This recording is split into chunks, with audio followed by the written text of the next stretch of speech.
Anthropic is now accusing Chinese AI labs of mining Claude as US debates AI chip exports. So Anthropic is, accusing some Chinese companies of ripping off their technology, their uh, intellectual property, if you will. And today we're going to talk about, are they actually? Does it really matter? What are the implications? We're going to talk about DeepSeek, which we haven't talked about in a long time. But before we get into all that, Jaden, why don't you tell them about our school community?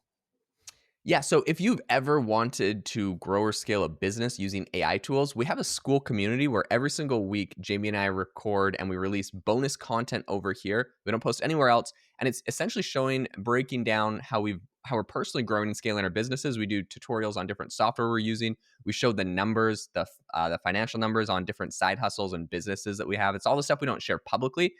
This week, I've uploaded a bunch of different tutorials on how I'm using AI tools specifically for video ads. So creating ads for your company, whether that's user-generated content. There's a whole bunch of really cool strategies and tools for all of the latest video generation software out there. So you can check that out, along with almost 100 other videos that we've recorded over the last year. Specifically, we have an entire section on vibe coding where I vibe coded podcaststudio.com.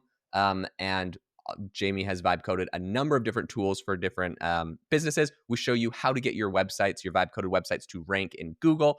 All of the strategies, all of the secret sauce. It's all over on the school community. It's $19 a month.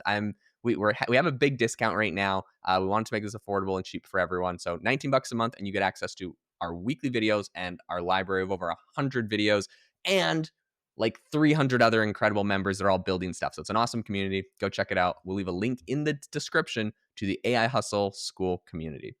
All right, let's talk about what's going on with Anthropic here. So this is actually an interesting story and an interesting strategy that we've seen play out before. So essentially what's happening is something called distillation. Anthropic, and by the way, I love this because it's like very public shots fired. Anthropic, they put out like a whole blog post about this. So like they're publicly calling people out on this, which I always love to see the AI drama when this happens.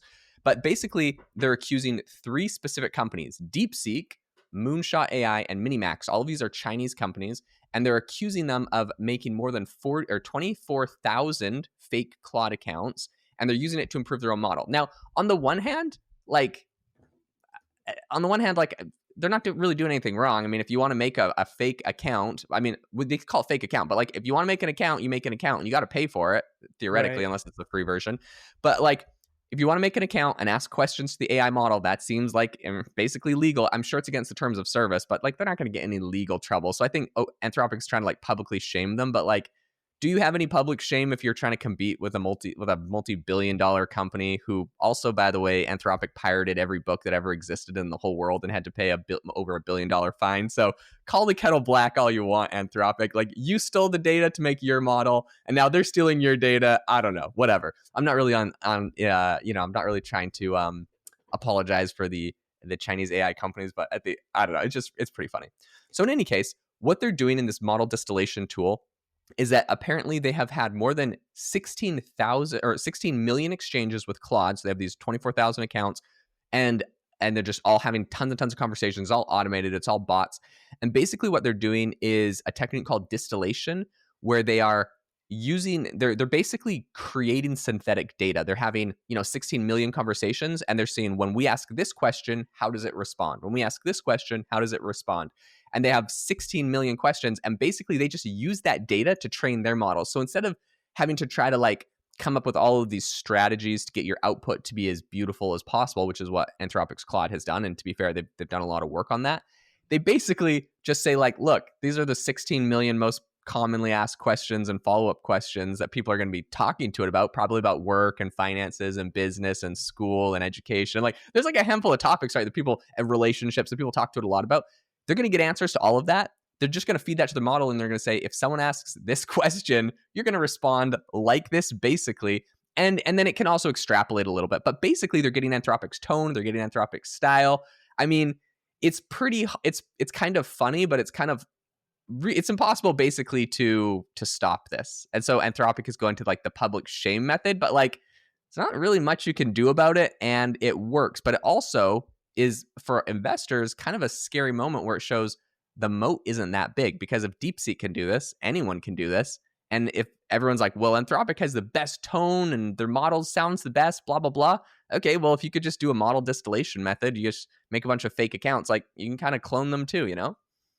Yeah, I mean, my question for, Anthropic would be is doesn't everyone kind of do this? I mean, it kind of seems like in the AI world there's a whole bunch of copycats. I mean, thinking back like to 2 to 3 years ago, we had Midjourney, which was the original AI image generator that everyone loved. But then boom, OpenAI came out with their, newest version that was equal or better, and then Nano Banana comes out. I feel like they're all just kind of building off each other, and I would even think training off each other. That would be my guess, but maybe that's just an unspoken thing. What do you think?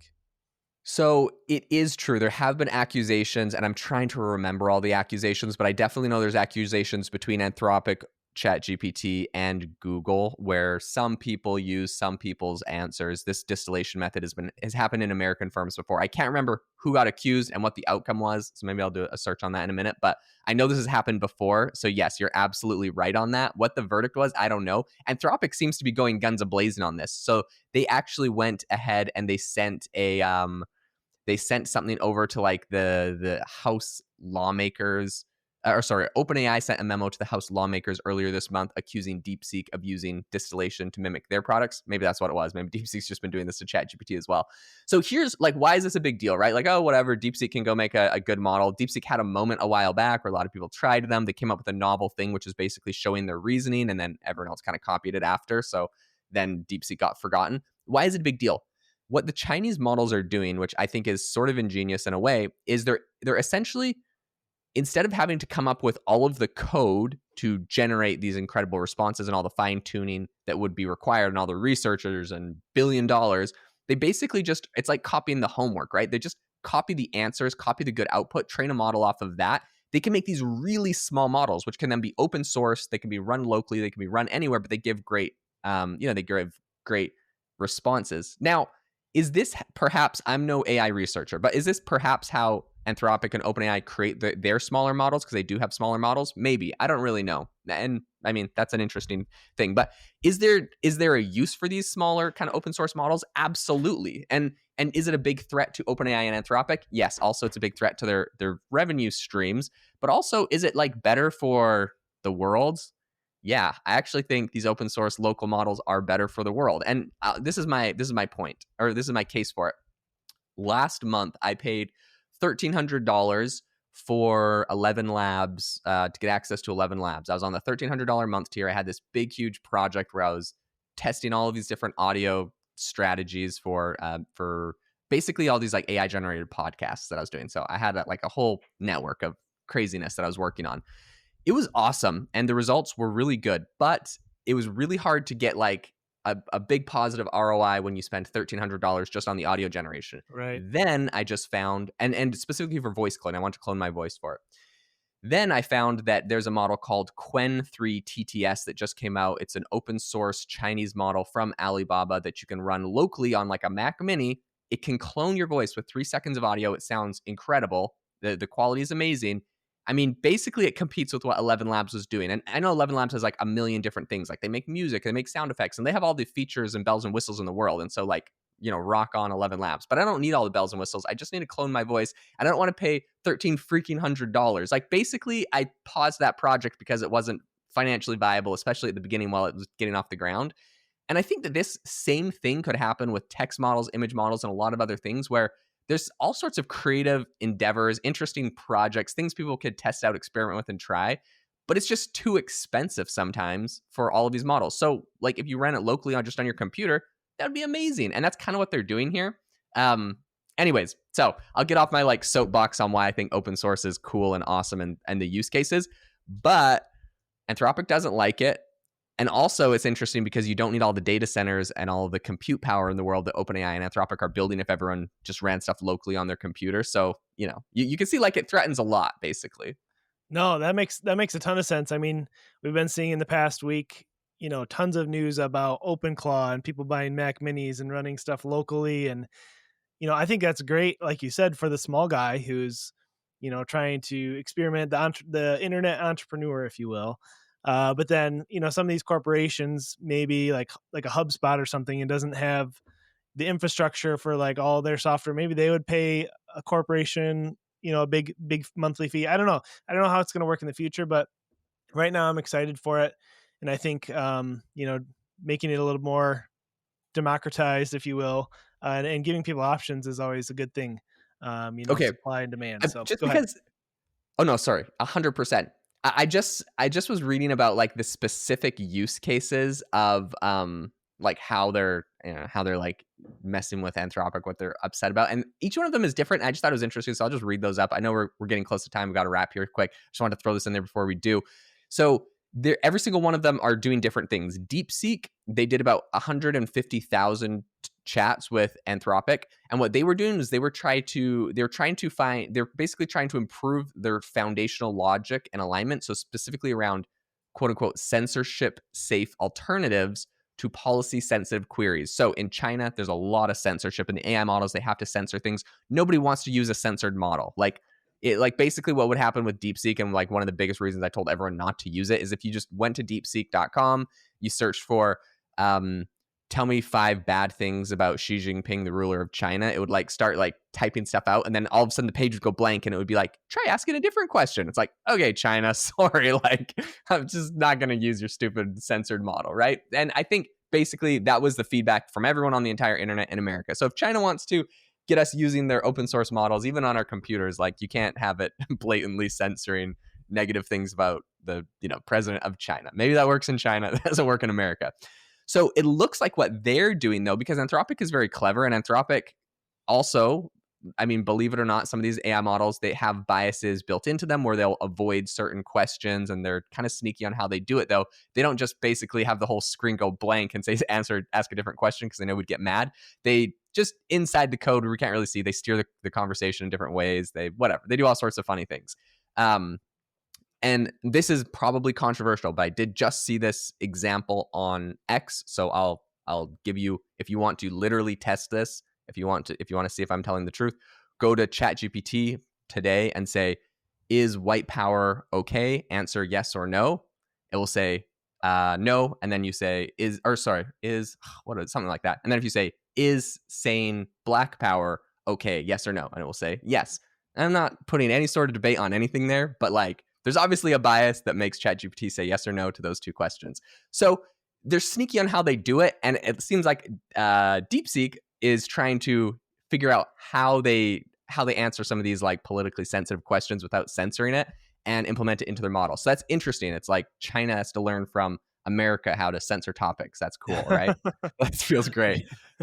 Okay, Moonshot AI had more than 3.4 million conversations, so much more than DeepSeek. It seems like DeepSeek kind of has their crap together. Their model's pretty good, but it seems like there's like a couple areas where they got heavy criticism, and so they're just trying to copy what another model's doing. It's not like they're cloning the whole model. They're just cloning like one element. Moonshot, on the other hand, did have like 3.4 million conversations with it. And they were more about agentic reasoning and tool use, coding, data analysis, computer use agent development, and computer vision. So basically, this is cool. Anthropic is amazing at like looking at your screen and taking action with Claude Code. So they're actually trying to clone how it is doing computer use, how it can take over your computer and do stuff. So, I mean, that's awesome. And it's kind of cool too, because I think we get a good insight into like what Moonshot AI is working on next. I mean, so yeah, that is interesting. Minimax then was the absolute king with 13 million exchanges. And I haven't really heard much about Minimax. This isn't one I've heard about Moonshot a little bit, and obviously DeepSeek's very famous, but Minimax had 13 million conversations, and they were trying to specifically do coding, tool use, and orchestration. Anthropic said that they were able to see Minimax in action, and they said that they redirected almost half of its traffic to siphon capabilities from the latest Claude model when it was launched. So anyways, this is interesting. It seems like Minimax was trying to get the most out of them, but it seems like Anthropic was pretty aware. But overall, this is interesting. What the outcome is on this, I just have to read you a funny post on X about this, and then we'll wrap up. Sorry, this episode is so long. It's just so much fun to talk about Chinese AI models, quote unquote, hacking Anthropic. Okay.